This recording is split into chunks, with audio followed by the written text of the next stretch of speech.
Будують окупанти, а винуватять Україну. Близько 2 десятків жителів Алупки пікетували забудову оглядового майданчика. Просто біля виходу до моря збудували 2-метровий паркан.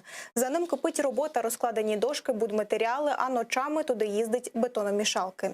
Люди жаліються, що тепер їм не буде де гуляти з дітьми, а щоб дістатися до пляжу, треба подолати більше кілометра.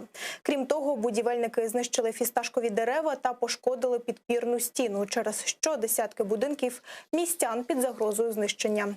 Але винуватять протестувальники українську владу. Мовляв, у 2006 році місцева рада передала ділянку якійсь приватній компанії, але будівництво розпочалося нещодавно. Звернутися по допомогу вирішили одразу до володаря Кремля Владимира Путіна, оскільки жаліються, окупаційний голова Криму Сергій Аксьонов їх не чує. Мы, жители города Алупка, просим взять вас под личный контроль вопрос о застройке городской, смотровой и детских площадок, которые, как оказалось, были незаконно отчуждены при украинской власти и не вернулись обратно за все 6,5 лет возврата в родную гавань, а были лишь скрытым образом изменены в назначении и проданы.